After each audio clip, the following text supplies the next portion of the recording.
Thursday, the 3rd of November 2021. Of course, this meeting is being held, as you probably worked out, via Teams, and is an executive advisory meeting. And the Leader of Council will make final decisions following debate, and if necessary, pass any recommendations on to full council. Andrew. Thank you very much, Leader, and good morning, everyone. Welcome to Executive.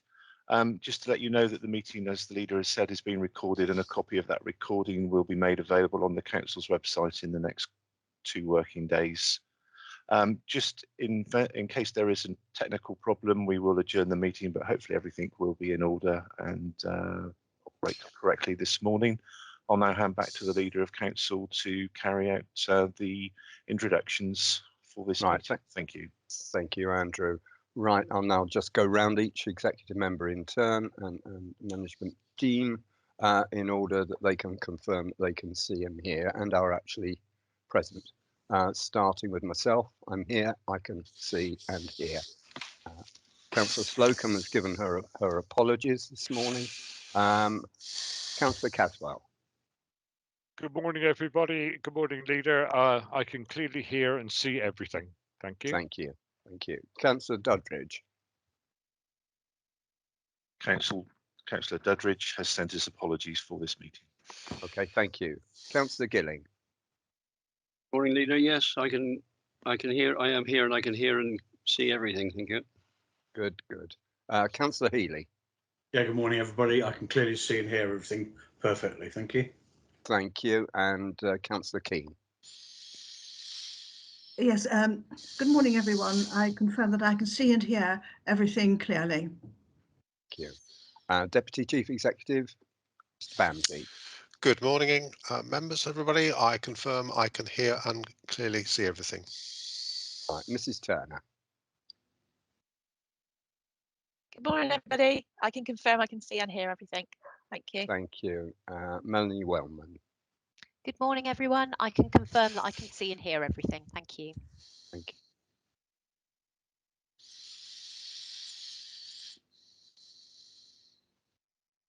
you. You're on mute, Leader. We have various other members and officers with us here today, including members of the opposition groups. Welcome. And we have Andrew here who can clearly see and hear. Therefore, I'll start the meeting official. Any apologies? Yes, Leader. Today we have apologies from Councillor Slocum and Councillor Duddridge, although if the meeting is still going around about 10:30, Councillor Duddridge will join late. Thank you. Any declarations of interest?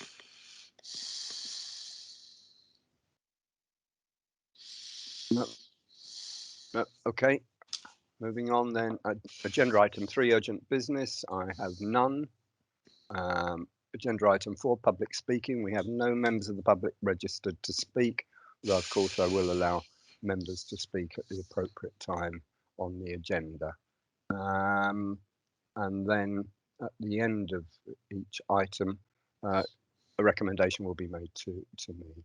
5, which is now the town fund governance, where I'd normally hand over to Councillor Slocum, but on this occasion I won't. I will just say that 2 items here for recommendation, which are to note the progress with the town deal, which we're about to have an update on, and to also approve the creation of a project assurance group in line with government guidelines. So without further ado, I'll hand over to Nathaniel. Thank you very much and good morning to everyone. The purpose of this paper is really to outline the proposed governance approach for Sedgemoor District Council as a accountable body and lead authority for the Town Deal Fund.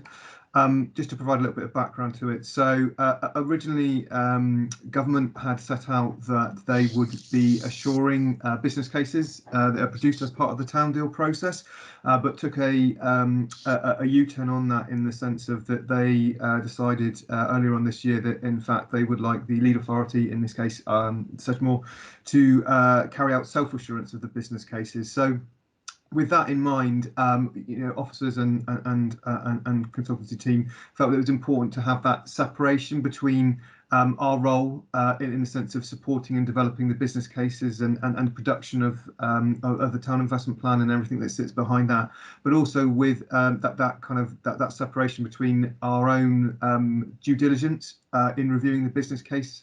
Or the different business cases to be able to confirm that they are value for money and are deliverable and so on and so forth. So the report that I'm about to run through it is broken into a couple of sections. So the first bit is around just a bit of an update in terms of the town deal process, where we are to date and what's been happening over the past year. And then the other section is around the actual assurance process, and it will be that we're kind of seeking ratification for from the executive. I'm pretty sure that all of you are aware of the Bridgewater Town Deal and the Town Deal process, so I won't provide the full history or anything like that. But I will just provide a bit of a rundown of what's been happening this year. So hopefully you'll all be aware that the Town Investment Plan was submitted to government in January this year, and what it did, it demonstrated a clear local need for investment within the town. The town investment plan itself was made up of 11 projects spread out across the town, and they addressed a number of different factors. And I won't go into all of them, but ultimately some of them were unlocking growth within the town, re-energising spaces and places, and also diversifying the town centre as well. And that's in general terms, but also as a reaction to COVID as well. We had expected a quick turnaround from government in terms of the outcome of the TIP. Unfortunately, that wasn't to be the case. It was delayed through the election period via PERDA. But we did hear back in June, and it was confirmed that of an allocation of around £23 million worth of government funding, which was amazing news, which I'm sure you all agree. And that wider investment pot, which is a mix of public and private sector match as well, created a total funding pot of in the region of £160 million worth of investment into Bridgewater over the next 5 or 6 years. So, really great for the town, and really transformational as well, I think.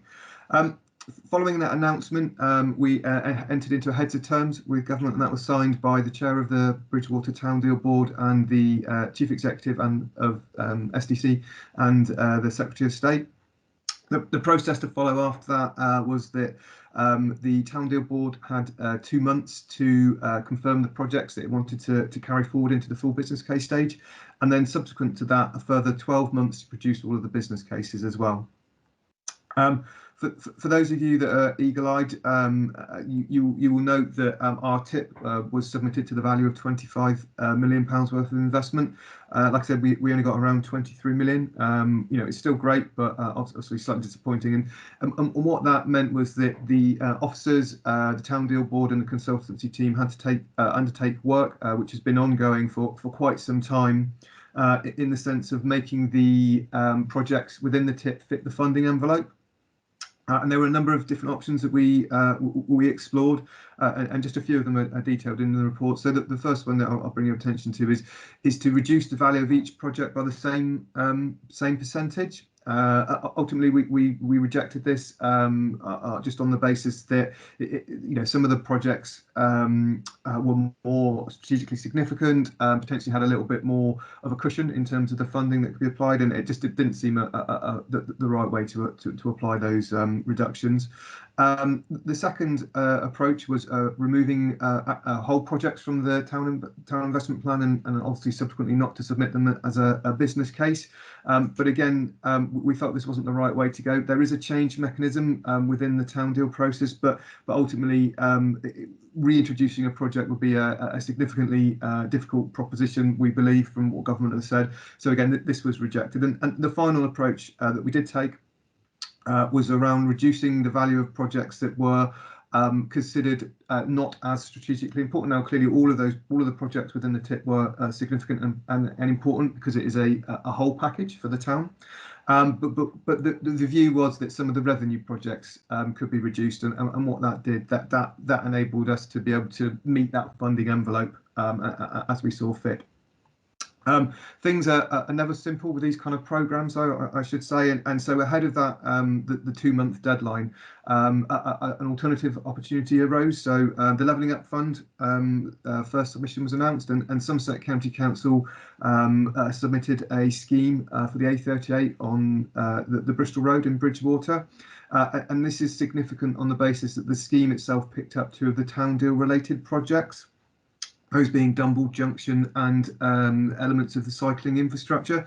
And what that would mean is that there is the potential that they would be removed from the town deal, and that money could then be recycled into other projects and also making up that shortfall as well. And you'll note in the report that I've said that, well, ultimately when I wrote the report there wasn't confirmation of this, but since then, last week it was announced by government in the budget that the Somerset County bid Levelling Up Fund submission was successful. From our perspective, unfortunately, the timings didn't quite fit with us because we had to submit our project confirmation to government last week. So what that means is that whilst it was successful, and we do believe that there are absolutely positive impacts for the town deal process, we had to submit our what I will class as option A, which is ultimately what I outlined a minute ago in terms of the reduced value of some of those projects that were not considered strategically as important, those kind of revenue-based ones. We will be going back to government with our option B, which will enable kind of a moving around of that funding. But before we can do that, like I said, we recognise that there's a huge opportunity with the Levelling Up Fund submission. We will want to carry out just some due diligence on the Levelling Up Fund to ensure that everything is right and proper before we do remove those projects. So that is something that is a little way off. I estimate that probably within the next sort of 2 to 3 weeks we will have submitted that option B. But what that has meant in the intervening period since June, because of all the work going on in the background, there was a small hiatus.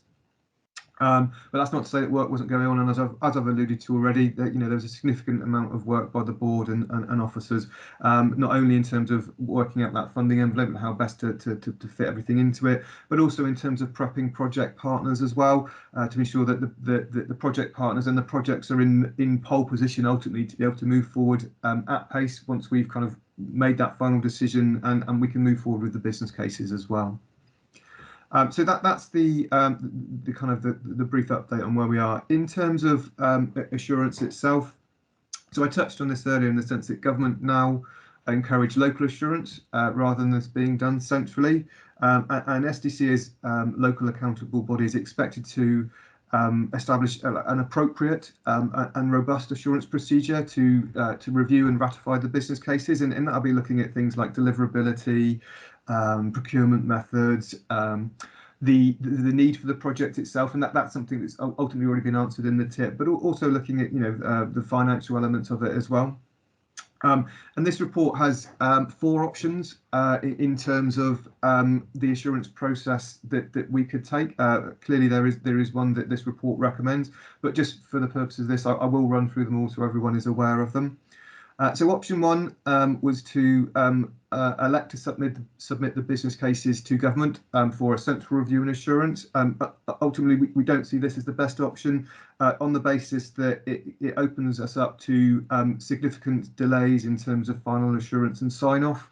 Government are very busy at the moment, but clearly there have been delays in various other kind of funding streams that are supposed to be going forward and everything. So ultimately, we don't recommend this because we think that there is a risk that it will delay the delivery of the projects, and also there are timescales associated with those as well. Option 2 is to nominate an external third party to undertake review and assurance of our business cases. Now that could be a local authority, one of our district partners, or Somerset County Council potentially, to provide that independent assessment. But again, this approach is not recommended on the basis that the liability and the responsibility would still sit with Sedgemoor District Council as lead authority, and ultimately, we aren't in control of our own destiny in terms of what gets signed off and what doesn't there as well. Option 3 is to engage independent technical assistance to review the business cases. There are a couple of examples of this, Swindon being one of those, but the budget allowance is upwards of £30,000 to be able to do that. And again, from our perspective, certainly we believe that it's not the right way to go, because that the money that would be used for that would eat into the capacity funding to be able to deliver the business cases. And ultimately what we want to do is to be able to deliver the strongest business cases possible that go through the various different governance, so via the town deal board, via potentially our own insurance panel, via the executive, and then obviously off to government as well for that final sign off. And we strongly believe that a strong business case will prove much more successful than the insurance process itself. And then finally, option 4, from our perspective, this is the recommended approach. That we believe the best one is to establish an internal project assurance group, and that will comprise of a number of senior officers from within the district council, so representation from regeneration, from our legal team, from finance as well, and also appropriate member representation as well. And this is not a new approach for us either. It's based on the governance adopted for Sedgemoor District Council in terms of its own investment programme as well.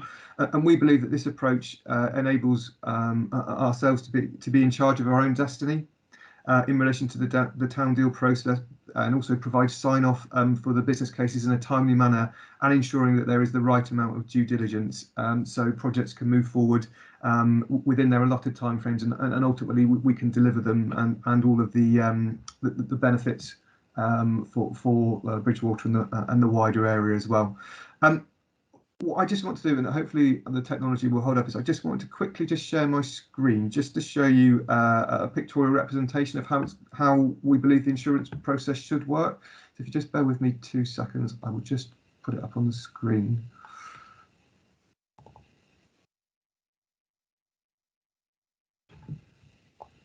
I'm hoping, can I just get a confirmation that people can see that?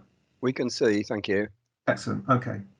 So like I said, I think a picture says 1,000 words, but this is just a quick kind of representation of how it works. So we have myself and the consultancy team working on the business cases here. I should add as well that equality is a massive part of the whole town deal process, and we have Angela Farmer, the equality lead at Sedgemoor, heavily involved in the production of all of the business cases. So through that,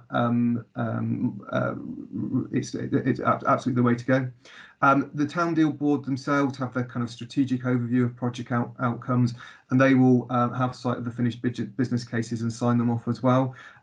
Following that, there will then be kind of a financial assurance process, and we anticipate that the officers reporting to the assurance board will carry out an element of due diligence as well, and review the business cases to be able to feed into the actual assurance board themselves. And then you can see here we have the assurance board made up of the Deputy Chief Executive, the Section 151 officer, legal representation, and also the chair of the Audit and Standards Committee. Now, the assurance board themselves will be able to ask questions. It will be able to push back as well. Amendments can be made to business cases on their recommendations. So it's absolutely a kind of a two-way feedback from sort of here to myself and the consultancy team. And then once satisfied, the final kind of sign off from the legal authority's perspective is that recommendations will come from the assurance board to the executive, and then finally the kind of summary documents will be sent off to, it says MHCLG, but obviously it's a new name now, but sent off to government for that final sign off, and all being well, the drawdown of that funding. And then, as you can see, that comes back down to the project teams and the partners, where we can then begin the delivery of the project. So hopefully that's fairly kind of self-explanatory. Let me just stop sharing my screen a second. Bear with me 2 seconds. There we go. Hopefully I'm back now. So I won't run through I've run through the options already. I'm hoping that you've read the report itself in terms of links to corporate priorities and the different comments. So from my perspective, I really just want to kind of sum up really and conclude sort of my run through of this, and that is just to say that the opportunities that the Town Deal Fund will provide and offer to Bridgewater are massive. You know, I've talked about the amount of funding involved, you know, over that sort of 5-6 year period, and it's you know, the benefits are substantial and wide ranging and ultimately transformational for the town, I think, as well. So, you know, we need to be facilitating a successful drawdown of this funding, and that is key to this process in terms of the, you know, going through to the next stage and delivery. And we believe that option 4 is the option to take forward in that sense. You know, it will deliver timely assurance and like I say, carry out that due diligence, and it will enable the town of Bridgewater and Sedgemoor and the wider area to kind of benefit from that substantial investment over the coming years. So that is everything from me. Happy to answer any questions, clarify any points, or if there's anything you would like me to run through that I haven't in the report, then also more than happy to do that as well. Thank you. I think that was a fairly concise and comprehensive report and run through. Thank you very much. Mr. Bamsey, is there anything you wish to add? No, thank you, Leader. I think Nathaniel's covered it very well. Thank you. Therefore, Councillor Smedley. Yeah, hello there. Little concerned at the notion of Sedgemoor looking to its destiny, because Sedgemoor's destiny is to be abolished soon, isn't it? So my concern really is making sure that this whole project is kept locally accountable. I am aware that the last board meeting was in Quarret. Can you comment on that for us, and the commitment of partners to this project at this stage? So that is correct, Brian. For whatever reason, unfortunately, we were not able to get the right number of board members there, but we have taken measures to be able to address that. So a virtual vote was carried out by board members to be able to get the required decision. So we've appointed a new chair to the board. We have sent off our option A to government within the time frames as well, and we took a decision to actually mitigate against the impact of not being Quarret again by amending the terms of reference to reduce that number slightly. Perhaps when they were produced it was slightly over optimistic, but in terms of all of these projects going forward, absolutely there is a commitment from all partners and ourselves, and going forward, you know, looking to Unitary, that, you know, the contracts would be uplifted ultimately and novated into the new authority to be delivered. So there is no less priority put on them at all, in my view. Hopefully that answers your question. Yeah. Thank you. I think so. I mean, I think we're all fairly excited about this. We're all equally keen to make sure that we start and finish, and that there is a successful conclusion for Bridgewater and the old Sedgemoor as a result of this. Mr. Bamsey. Yes, thank you. I was just going to add to the County Council, of course, and us are integral to the Bridgewater Town Fund process, so that bodes extremely well for going forward. And I don't see that, you know, doing anything other than bolstering the ability to take this forward. And also, we'll be well underway by the time the new council takes over from us. So I think we should have every confidence. Thank you, Councillor Evans. Thank you very much, Mr. Chairman. Couple of well, first of all, we're obviously all very excited and delighted to see this project come forward. So, you know, huge congratulations to the team involved in that, and we hope that this will be a huge benefit. A couple of perhaps might superficially seem pedantic points, but I think maybe more than that is, first of all, in the report it talks about the wards affected as only being the Bridgewater wards. And my understanding was that the impact is beyond just the town council boundary of Bridgewater, and I think, given, you know, what Councillor Smedley said is absolutely correct, we're about to see substantial changes to local government structures. I wouldn't want it to be seen by anybody in a new authority that the impact of this was only within the boundaries of the political boundaries of Bridgewater Town Council. It is a wider project than that, and I think we've discussed that at some length at other times. I also noticed that we're still using MCHLG on the slides, and as we all know, things are massively improved by changing their names. So I'm sure that the Department of Levelling Up, Green Capes and Hamsters would appreciate being mentioned. Thank you. Thank you. Good points, I think you make. Yeah, and noted. Thank you, councillors. Evans. Any other comments from members?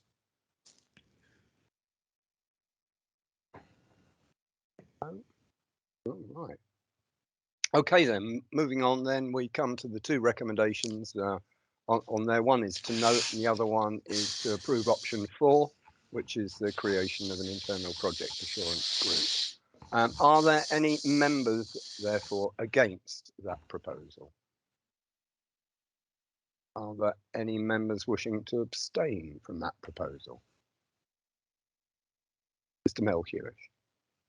No, thank you very much, Leader. That looks as though that's a unanimous decision. Sorry, a unanimous recommendation to you to note the update on the town deal and then to approve option 4 for the creation of the internal project assurance group. So over to you, Leader. Thank you. And on consideration, I have decided to support the recommendations. Thank you. And we'll sign that off. The meeting's over. Moving on then to agenda item 6, which is sheltered housing allocations, local lettings policy and the changes that brings. And I believe this will be a recommendation to full council, should members be so minded as to recommend it. Councillor Keane. I put in the chat, with sincere apologies, I ought to have declared an interest at the beginning because I'm a member of the Board of Homes in Sedgemoor, and this item 6 does have a connection to the work of Homes in Sedgemoor. I hope I will be allowed to, though, to speak and to vote. Yeah, thank you. I mean, my understanding it is just a personal interest and therefore not a... That's correct, Leader. Yeah, okay, thank you. Right, Councillor Gilling.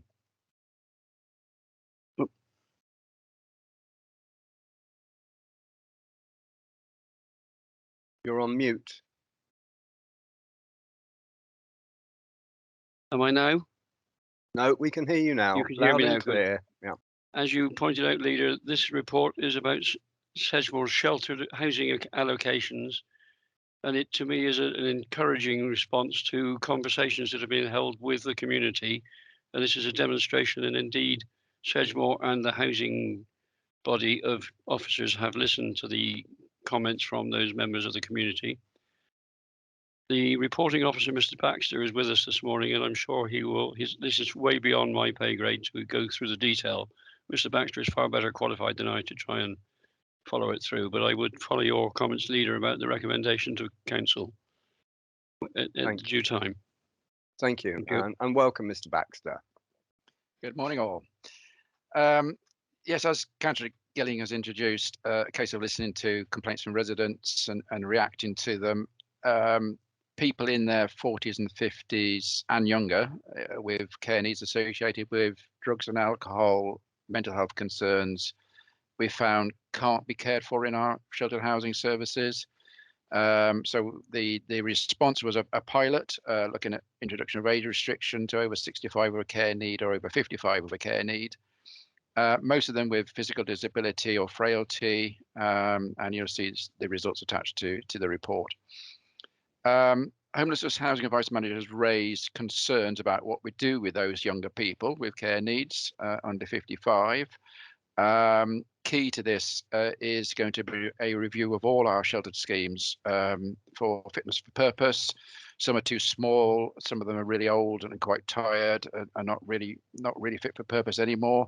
Homes in Sedgemoor are actually carrying out a tender exercise at the moment for people to have a look at those schemes, out of which we can get some sort of supported housing for those younger people as well, we hope. Somerset County Council out of Social Care already had conversations with them. They have a pot of money actually for acquisition and refurbishment of properties. So we can continue those conversations. Some of our sheltered schemes could be turning, as I say, into that supported housing. So we've already got the connections around older people with Alzheimer's. We've had some discussions around that as well. So the papers before you and the results of the pilot are there, along with the quality impact assessment. So just any questions or comments, I'll be happy to answer what I can. Yeah, thank you. It seems a very good pragmatic approach to take. Councillor Keane. Thank you, Leader. The principle of this, I would thoroughly applaud, but the detail, based on previous experience, I feel very uneasy because it seems as though there are no safeguards in this to actually deliver what is the intention, maybe not spelt out in very specific words. We've got bitter experience of accommodations for a particular group of individuals that this council has put its own money in, lots of money. And in this previous quadrennium, councillors voted unanimously to support that. But in fact, that facility, a multi-million-pound facility, is not being used for the purpose for which we as councillors believed it was intended. Now here, you mention in the background paragraphs that this is for older people. We've got those older people at the moment accommodated in accommodation that we anticipated was for younger people, the under 25s, and this is not happening. So could we have some assurances that this scheme for the frail of over 55s, particularly those with very complex needs and very complex behavioural problems that make them almost a pariah elsewhere, will be looked at and safeguards given to wherever this is located, to the neighbours? Because at the moment there has been real shame and disquiet brought by what I have previously discussed in private with the leader and the deputy chief executive, but so far no one has come back with any reassurances that this situation can be reverted to the intention for which we have voted and put our money. So I would like some more reassurances that this is going to be individuals fully supported and not just left to their own devices and to be and are vulnerable to persuasion by others who have got mischievous or criminal intent. Thank you. Thank you. I mean, I think your comments are noted. I mean, I would just draw your attention to paragraph 2.5, which shows that there has been a pilot in operation for 10 months, and that has been particularly successful. And this is as a result of peer pressure from those outside, and their preferences are coming forward with with the agreement of the recommendations. Mr. Bamsey. Thank you. And I'd also just say, Councillor Keane, we haven't forgotten what the conversation we've had. So you and me and myself and Teresa, I've talked to Teresa yesterday about need to catch up with you now because we have enough information from other people to talk about your specific instance you're talking about as well. Thank you. Mr. Baxter. Yes, thank you, Leader. I mean, just to say that there is the review of the sheltered schemes and their use. As I say, that's just going out to tender at the moment. So that will again come back through executive, I'm sure, once we have some decisions on that. In terms of our sheltered schemes and the proposals in the paper today, then we will review it every 12 months, and again we can report back as required. Thank you. That gives me a degree of assurance. But yeah, thank you. Right, Councillor Evans. Thank you very much, Mr. Chairman. Well, I fully understand the need for this, and yeah, I've had instances in my ward which I know this policy would address.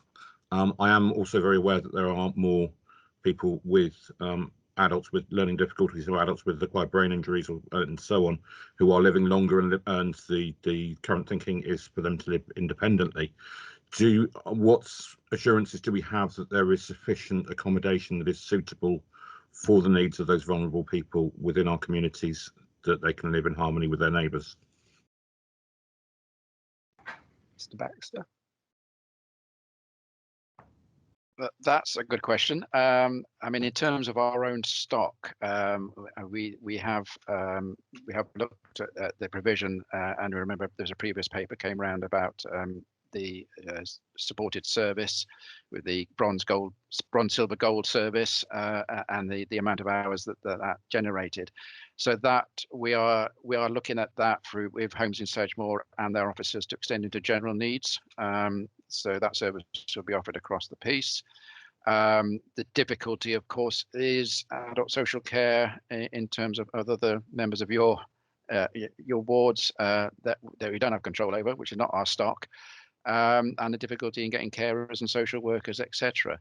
Having slightly outside of the purpose of this paper, but I mean there are conversations going on around integrated care strategy, and that's the sort of thing that we will try to address across the board. And it's about looking at those key workers across housing and health, making sure that it's at sufficient capacity. It's one of those difficult questions to answer, really. Yeah, indeed, and I think it will open up once we have. It is one of the advantages of the unitary authorities where we can work more closely between housing and adult social care and children's social care as well as to possibly address other failures in the housing market in Somerset. While supportive of this particular policy, we do need to bear in mind that there are wider implications. And can I just check that we are fully satisfied with the equalities implications of this policy? Yeah, I think from the nods we are satisfied at this time. Clearly, with the demise of Sedgemoor and the new unitary, the theory is that we should be able to provide, or the new council should be able to provide a better integrated service, but equally it's beholden on all elected members of the new authority and the shadow authority to make sure that cuts in this area are not taken for granted, and that perhaps we should be looking to enhance the service rather than cut it back as it has been over recent years. That's a responsibility all of us must bear, I'm afraid. Any other comments or questions, members?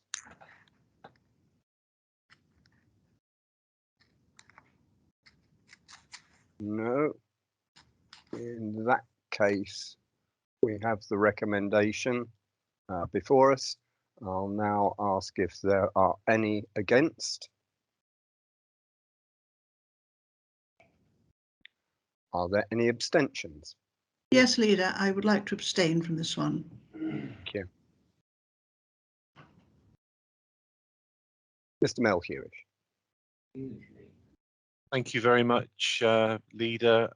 That is a recommendation from the advisory meeting today for you to recommend full council to adopt the sheltered housing local letting place as set out in the report. So over to you now, Leader. Thank you, and I'm happy to make that recommendation to full council, where I'm sure there will be just as full a debate when it's on the agenda. Right, members, I think if I look at my my form, that we now find ourselves at the end of the meeting with no further business. I'd like to thank all the officers for their presentation and all members for arriving promptly to the meeting. So without any further business, I declare the meeting closed and thank you very much. Thank you.